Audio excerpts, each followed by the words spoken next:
All right, YouTube, how you doing? Welcome back to the channel. It is May 31st, last day of May. Happy Wednesday to everyone out there. We're going to jump into each and every MLB game today on this jam-packed slate. I'll go through each game. I'll give you my lean or leans on the games, but as always, my final plays, those will be in the pinned comments. So what I actually end up rolling with, that is not just a lean. In terms of yesterday, it didn't start out too hot, all right? The Brewers, crapped the bed. The Phillies and Mets might as well have scored negative runs in that game. The Twins money line, that did not come through. And I'm sitting there going, oh man, first day back from vacay and we are not looking good. And then all of a sudden our luck turned.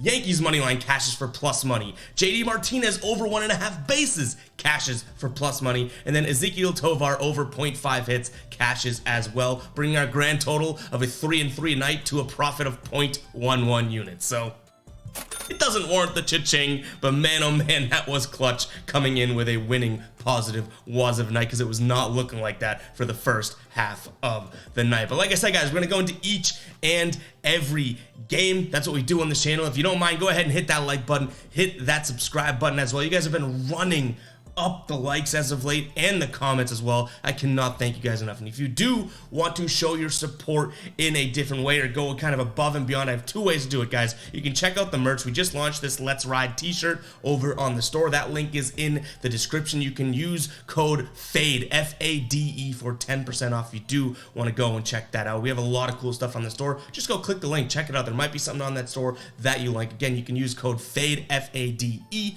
for 10% off. And also, if you want to become a YouTube channel member here, guys, $2.99. We call you guys the ballers. If you do want to become a baller, again, $2.99. First and foremost, it supports the channel and helps me create more and better content for sure. But what you get a logo next to your name, an emoji in the comments like most people put out for their channel members, right? But what we do, which I think distinguishes us, is we provide ballers all these models for both the NBA, which is obviously winding down heading into the finals, but models for run line, money line, and totals in the MLB every single weekday. We try and get it out on weekdays as well, but I can only kind of guarantee weekdays there. But guys, yeah, you want to incorporate that in your research process, consider doing that. We're like 66% on our run line model this season, which is kind of crazy. So make sure to go ahead and hit that join button. If you can't see the join button, there's also going to be a link in the description and the pin column. Again, it's $2.99 a month. You can buy like 8 Starbucks for, I guess, no, Starbucks is like 8 times the cost of that. But yeah, guys, first and foremost, that is for support. So if you don't want to become a baller, consider that today. But let's go ahead and stop your big mouth rambling, Ev, and let's get into the first game of the day. We have the Tigers taking on the Rangers. Yesterday, I was like, what's going on here, right? And the Rangers, do end up pulling through, but I was very concerned with that line. I wish we pulled the trigger on the over. I felt really confident about that, but didn't make it a final play. That would have been nice, but Texas wins that one 10-6, On the mound today for Texas, we have Dane Dunning, who's 4-0 with a 1.67 ERA. The Tigers, they do not know who they're pitching at, which is why we don't have any final lines. These are actually just the opening lines that I put on the graphic here. So still to be determined, on what these lines come out as. But if you can get Texas like they are right now over on FanDuel, or what they opened at -125, I do not hate that. I think they are head and shoulders above this team. Now, can Detroit squeak one out in this series? Sure. Do I think Detroit's going to? I wouldn't bet on it. So I am going to lean towards Texas here at -125, but obviously want to see what the final lines come out to be, as well as the pitcher for the Tigers. But I do lean towards Texas in this one. Now, in terms of a total, we're looking at 8 runs in this one, 5-0 and 10-6. I think yesterday's game actually was more, indicative of what we would see from this Tigers offense. Their offense actually started to cook in their last 10 games or so. Yes, game 1 of this series, they had 0 runs scored, but they did score 6 in the game before that, 7 in the game before that, and then 6 obviously yesterday. So I do like the over 8 in this game. Again, we kind of want to see where things lie. I don't really love this as the opening game, but nonetheless, it is the early game on the slate. I'm going to lean Texas and the over. All right, next game up, we have the White Sox taking on the Angels. White Sox right now, -130 at home on the money line, which I guess makes sense. They win yesterday 7-3. The Angels do win game 1 of this series 6-4. Lance Fade Lynn on the mound for the White Sox, 4-5 with a 5.83 ERA, and Barria on the mound for the Angels, 1-1 with a 1.55 ERA. Now, I've been saying I fade Lance Lynn like it's my day job forever, but he's actually had some really good starts as of late. I'll give it to him. I don't want to take credit away where it is due. In his last 3 starts here, he's gone 7 innings pitched, 6 innings pitched, 6 innings pitched with 1 earned run, 2 earned run, 1 earned run, keeping that whip relatively low as well, and then obviously getting a win in all 3 of those. But nonetheless, the competition wasn't really there. So Cleveland, I'll take them. They're a decent team, right? He gets the win against them. But then his last 2 starts, Kansas City and Detroit. So I don't think that this Angels team, though they're not like a powerhouse or a great team, right? I think they're better than Kansas City and Detroit. So I'm going to lean towards the underdog in this one, the Angels, at plus 116 odds over on FanDuel. Then we're looking at a total of 9 runs here. I do think a lot of runs are going to get scored in the game. I get it. Barria having a decent looking decent so far here. His 1 start on the year. Pitched 4 or 5 innings. I don't have that in my notes. Didn't really go deep into the game, but looked really, really good. 0 earned run, a really low whip with just 6 strikeouts. So I want to see a little bit more from him before I guess we can say we trust it, right? So I'm gonna look at the over here. I think this could easily be a game much like yesterday in terms of runs scored. That was like an easy 7-3 type game in my opinion. All right, the Chicago Cubs taking on the Braves here. The Cubs get the job done yesterday. I was surprised there. McClanahan was on the mound for the Braves, but the Cubs said, we don't care, we'll score 2 runs, but you guys only scored 1 run. Justin Steele now on the mound for the Cubs, 6-2 with a 2.77 ERA. You'd say, oh my God, that's a really good record, right? Well, in his last 3 games, they have lost each game he's pitching, and 2 of his 3 starts, he's lost it with 1 no decision in there as well. So he's kind of tailed off, which is kind of crazy, because you'd still take that 6-2 record and a 2.77 ERA any day of the week. Eflin on the mound for the Rays here, 7-1 with a 3.17 ERA. I immediately looked at the under in this one. We're looking at a total of 9 right now. 2, very serviceable pitchers on the mound in both games so far, 1-0 and 2-1. Very severely under right now. The thing that may keep me off of it is just given the fact that it's like, okay, well, at some point, the top's going to blow off for Tampa Bay, at least, right? And Chicago, yes, they can get their offense going. Prior to this, they did score 5 runs in 2 straight games against Cincinnati, so that's the kind of thing that keeps me weary, but I am going to look at the under in this one. I feel like you have to. 2 good pitchers on the mound, right? 2 good pitchers on the mound, and these teams, the bats have not been hot in this series. In terms of weather, we get a 22% chance of precipitation and some wind blowing right to left there, right, from first base to third base. I don't think it's going to affect it all that much, but I do want to just throw out the caveat that, these teams, the offenses are better than what we've seen so far in this series, but the pitching has been pretty good so far. So if the pitching continues, I do like the under. Then in terms of a side of this game, I think Cubs run it back. I think the Cubs run it back. They have the momentum here, a good pitcher on the mound. I think a lot of the public is going to be on Tampa Bay today because it's like, no way this Tampa Bay team loses 3 in a row, right? Well, maybe they will. They've certainly shown at times that they can kind of slip in this season. Being one of the best teams in the league, obviously still with a 39-18 record, they can slip. So I'm going to lean towards the Cubs for plus money there. Does that become a final play? My confidence level isn't all that high in it, but I do think that there's value there on the Cubs. I also don't hate Cubs plus 1.5. If these games have tracked, and if this game tracks like any of the games so far in this series, then we're going to look at a close game, low-scoring game, and if it's a very low-scoring game, I really like a team on the run line, especially getting the points there. So I'm going to lean towards Cubs run line as well.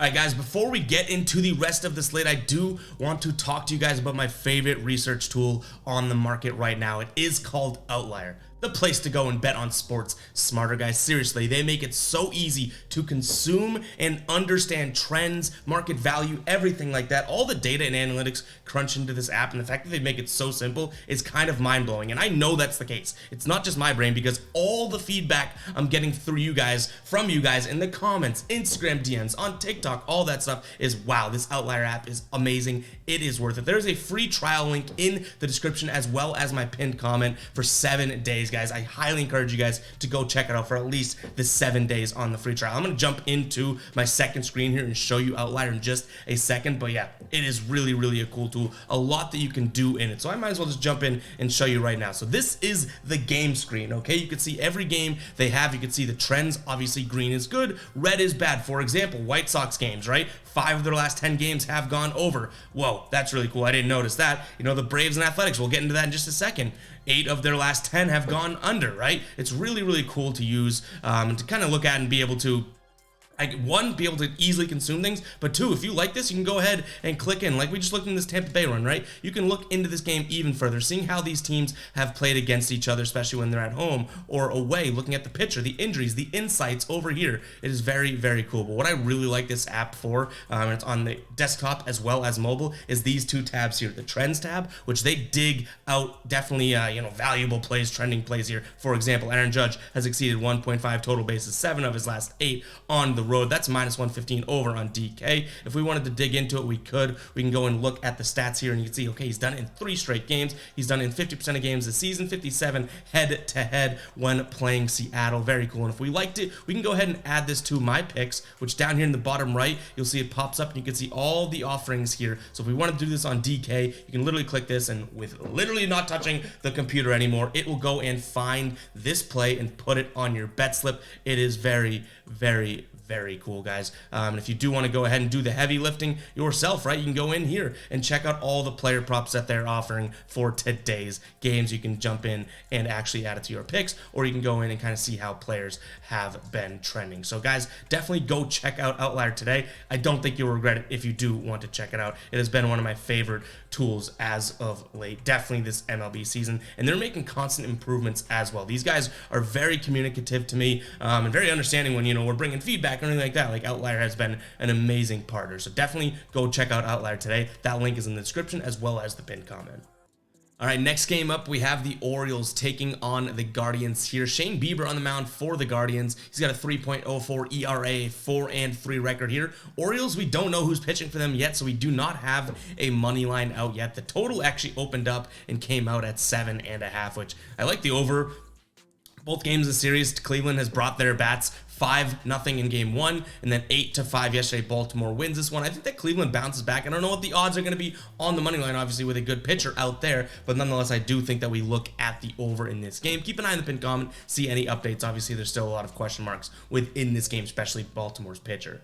All right, the Oakland A's taking on the Atlanta Braves. The A's have won both games to start this series, which is crazy to me. Very crazy. They win 7-2, and then they win 2-1. James Caprillion on the mound for them today. He's yet to get his first win. 0-5 with an 8.45 ERA. Schuster on the mound for the Braves. 1-2 with a 5.33 ERA. The Braves are massive favorites in this one, which I do think makes sense in all honesty, but minus 225 is not something that I want to entertain. Right around that plus 195 plus 200 also is something that skews me out a little bit here, so maybe I lean Oakland for plus money with the plus 1.5, but I do think the Braves bounce back in a decent way here, so I'm probably sticking away from this one if I'm being completely honest. In terms of a total, looking at 9 runs, there's just been too many inconsistencies in this series thus far for me to really back anything strongly, so I am going to kind of stick away from this game. It seems like it could be a trap, which is weird to say, on either side of the game, because it feels like if you want to take the long shot on Oakland, right, they could just get whooped, and then it was just kind of a waste of money anyways. And if you want to pay those odds, whether it be the run line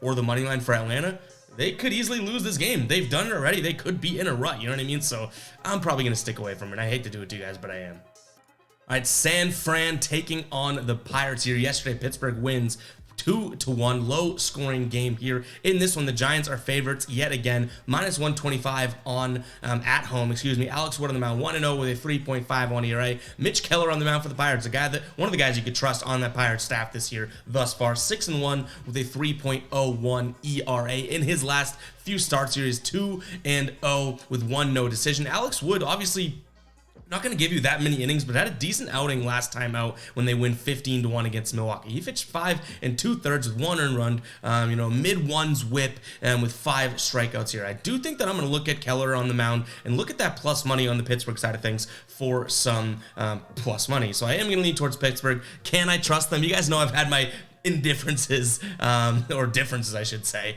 with Pittsburgh this season. Started as kind of an indifference, and then I started to, bet them, and then they started to stink, and then I was like, all right, we got to figure this out, and, I couldn't really trust them, but I do think it's a good spot here. They split the series so far, 2 weird games, 14-4, and then 2-1. We now have a total of 7.5. I think this one does go over, even with a couple decent, I would say decent pitchers on the mound, right? I think that, if both these pitchers let up 2 to 3 runs, I think the bullpens can come in and let up a couple more. So yeah, I'm gonna lean towards Pittsburgh and the over, just because that is such a low number. If this was just 8.5, so 1 run higher in terms of total, I'd actually probably look at the unders. I'm right on the fence there. All right, Dodgers taking on the Nationals. Dodgers up 2-0 in this series, 6-1 in game 1, 9-3 in game 2. On the mound for them today is Noah Syndergaard, 1-4 with a 6.27 ERA. Corbin on the mound for the Nationals, 4-5 with a 4.88 ERA. Dodgers obviously huge favorites here, minus 240 on most sportsbooks. Nationals up and plus 208 on plenty of sportsbooks as well. I think the Dodgers are going to be a pretty chalked play today, whether it's on the run line or the money line in terms of parlays. So I'm actually going to kind of fade the public here and just look at Nationals plus 205. I don't think it's a final play. I can tell you right now, I don't think it's going to be a final play, but I do think that that is where the value is. When we talk value, I mean, what is it actually worth you doing? Minus 240 does not seem worth it to me to be able to profit on this game with the Dodgers. If they go out there and win there, sure. Like Vegas thought that was going to happen. We all probably thought it was going to happen, but is it worth you, actually investing in? I don't necessarily think so. What I could actually see being a profitable play when it comes to odds and whatnot would be the over here. Looking at a minus 109 over on FanDuel as of right now. We've seen the Dodgers offense fairly consistent here, right? 6 runs and 9 runs scored. If Washington comes in and just scores, 5, I'd say 4 or 5 runs, I think that we can easily cash in over here. So that's probably my favorite lead in this game, just because of the odds and how lopsided the odds are in terms of money line and even on the run line. Marlins taking on the Padres. Marlins underdogs at home in this one, plus 110 right now on FanDuel. Over is sitting at 8.5 runs, which I do like the over in this game. We've seen San Diego take the win yesterday, 9-4, and I expect that to be sort of the pace of play here, especially with 2 pitchers on the mound. Sandy Alcantara pitched yesterday, and Braxton Garrett's on the mound for the Marlins today. Blake Snell on the mound for the Padres today. Ryan Weathers on the mound there. I do like the over. It's probably going to be my first and foremost lean on this game. And then I'm also kind of looking at San Diego now. This Marlins team has been up and down. They did look good prior to yesterday, winning 4 of their last 5 3 straight. I think I leaned towards Marlins yesterday as well, and it actually looked like they were playing good baseball, and then San Diego comes in and whoops them there. So I'm going to lean towards the Padres and kind of keep that momentum going. And like I said, in terms of that over, I'm going to look at the over. I think there's going to be double-digit games, runs scored in most of these games in this series. Toronto Blue Jays taking on the Milwaukee Brewers. Yesterday we had the Brewers plus 1.5 on the run line. They lose 7-2, and it was like 7-2 in the 3rd inning. You know what I mean? Like it was over. It was over, and I was like, all right, well, there's our first play. Like I said, we did not start the night well yesterday, but somehow we kind of clutched up. We clutched up and took home a profitable night there. But in terms of today, we have the Blue Jays still very favored on the money line here at home, minus 180 on DK right now. Total is sitting at 9.5 runs. I can see where that total is that high, 7-2 yesterday, but this Milwaukee offense hasn't looked all that great, so I'm going to lean towards under 9.5. In their last 5 games here, 0 runs, 1 run, 1 run. They did have a nice explosive offensive night against San Francisco, 7 runs, but then they go back to form, 2 runs. So the offense is not there as of right now. Going up against Alek Manoah on the mound, yes, 1-5 with a 5.53 ERA. Does not scream, oh my God, he's going to keep this offense down. I totally get it, but he's faced some tough offenses as of late. His last 3 starts, Yankees, Orioles, Tampa Bay. Not the easiest of roads, right? And then Taron on the mound for the Brewers here. He's 0-1 with a 1.8 ERA. Only 1 start this season. 5 innings pitched with a 1 whip, 1 earned run, and 5 strikeouts. Not all that bad. No run support there either. So he could easily be 1-0 with a 1.8 ERA. I'm going to lean towards the under. In terms of a side here, this one's kind of puzzling to me. I guess I lean towards the Brewers just because I think that, they've just been so bad as of late. I shouldn't say so bad. They did win that one against San Francisco, but they've lost 4 of their last 5. Toronto's heavily favored, and I kind of want to fade where I think the public's going to be in this game. But I honestly do like the under 9.5 probably more than anything in this game, just because I don't necessarily think that this Brewers offense is going to come to play in terms of runs scored. Now, I just lean the money line, but they could still score 4-3 runs and win this game. Do you know what I mean? Because Toronto has been scoring, though they've had some explosive offensive outputs, they've been scoring 3 runs like it's their freaking day job overall lately as well. In their last 10 games, they scored 3 runs like 5 or 6 times. Mets, Phillies, we get burned with that total yesterday. We took over 8.5. They finished the game at 2-0 with a Mets victory there. On the mound today for the Mets is Carlos Carrasco, 1-2 with a 6.75 ERA. Aaron Nola on the mound for the Phillies, 4-3 with a 4.59 ERA. Now, you might be looking at that 4-3 saying, oh, you know, that's a pretty good record, or not a good record, but a winning record. But yes, he still did, kind of coming off of, or I guess 2 of his better outings as of late too. So I feel like that 4-3, he could easily be like a 2-3 type guy, to be completely honest. But nonetheless, I do lean the Phillies in this one. This is a series between 2 teams. I'm pretty confident that they're just going to bounce back and forth, have some sloppy baseball. I don't think that either one of these teams is all that spectacular. And considering that the Mets won yesterday, I'm going to look at the Phillies to kind of bounce back and split these first 2 games here. So I lean that way. And then in terms of a total, I hate to do it. I'm a dummy for doing it, but I'm going to lean towards the over again. I don't think the defense is there, nor the pitching in this matchup here. So I'm going to lean towards the over, but I should have learned my lesson yesterday. You cannot, regardless of pitching, right? You cannot look at offenses like this and say, oh my God, they're going to go out there and score 1 million runs. You just can't do it. Now, the Mets did kind of trend that way earlier in the year, or excuse me, the Phillies did trend that way earlier in the year. Bunch of over games, but they've absolutely come back down to earth. And same thing for the Mets in terms of, you know, coming back down to earth. They're just too much of a roller coaster. And I think that at this point, it is still early, but at this point, it might just be what they are. You know what I mean? So for what it's worth, I'm probably sticking away from this game, but I do lean Philly and the over, but both could bite me in the ass if I pull the trigger. Cue the comments of, oh, you're supposed to be giving us advice and your thoughts. What do you mean bite you in the ass? You're supposed to know everything. I don't know everything. If I come on here and say I don't know squat about this game, you guys should be able to understand that because we are all human. But let's move on to the Red Sox taking on the Reds here. Red Sox 28-26 this season. Paxton on the mound, 1-1 with a 5.14 ERA, going up against Luke Weaver, 1-2 with a 5.54 ERA. Cincinnati getting a 9-8 win yesterday. They've been trending in an over direction for sure. And we're looking at an over of 10 right now. I think that this is a game in which we could see a lot of runs scored. That game yesterday may have gotten the Red Sox off sort of that under wagon that they were on. Prior to it, they had been absolutely cashing unders like, I don't know, 9 straight games, something like that. But minus 170 is a little bit too much to be paying if you are, you know, the Red Sox, in my opinion. So yet again, I'm going to lean toward the Reds in this one. I hate, you know, leaning towards a team that's as bad as the Reds, and I'm a Red Sox fan. But nonetheless, I just cannot justify minus 174 on the money line. And this Red Sox team isn't really that great as, you know, run line favorites here. They've only covered that in 7, or they've not covered that in 7 of their last 10, whereas Cincinnati as underdogs, 5 straight games, 6 of their last 7, when plus 1.5, they have covered. So I lean in that direction, but this is a tough spot for the Red Sox, considering the odds. Like, do I think the Red Sox win this game? I do think they're going to win this game. They could be a money line play, a parlay money line play, but I just cannot justify taking them single here or individually as minus 170. That just does not make sense to me. It probably shouldn't make sense to you guys either. All right, we got Houston taking on the Twins here. Brown on the mound for Houston, 5-1 with a 3.12 ERA. Louis Varland on the mound for the Twins, 2-1, with a 4.24 ERA. Coming off of a loss there for Minnesota. We were on the wrong side of that yesterday. Houston winning that one 5-1. They did lose game 1 of the series, so it's not like they're outmatched here. These are 2 fairly even teams, but I am going to lean towards Minnesota on the money line. That value is just too much to pass up. I get it. Hunter Brown, good pitcher, good ERA, good Houston team, feeling themselves after yesterday, but plus 158 for 2 teams that I think are very similar screams value in my face. So I'm going to lean towards the Twins here, plus 158 right now over on Caesars. And then in terms of a total 8.5 runs, I do think the lid's going to have to come off for Minnesota to come out and win this one, just like it did in game 1, 7-5. So I'm going to lean towards the over there. And we just hit the 23 mark in the video. If you know what I'm going to say, go ahead and comment 23 in the video, or in the comments. Comment 23. That's what I'm saying. If you are still watching, go ahead and comment 23. I'm loving what we're doing as of late. And I say it all the time. So many people are like, what's with all the 23s in the comments? And I'm like, haha, you don't know. But go ahead and comment that if you guys are still watching. 23 in the comments. Let's move on. Couple games left in this slate.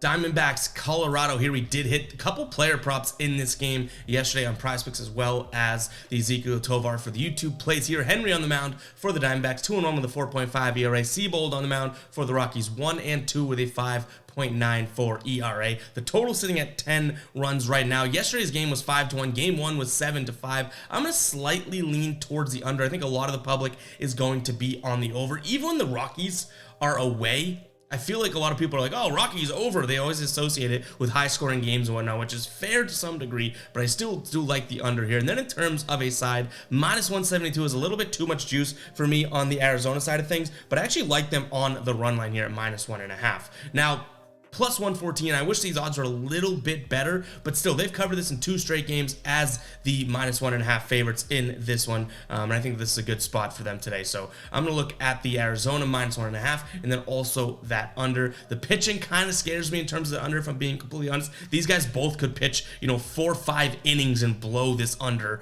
themselves. We don't have Seabold. Seabold barely ever makes it into the 5th inning. You could say Henry's more of like a 5 and 2/3 on average type pitcher, but he can let up 4 runs like that. So I hope that they don't blow this too early for us if we do make it a final play. Keep an eye on the pinned comment to see if we do end up rolling with it.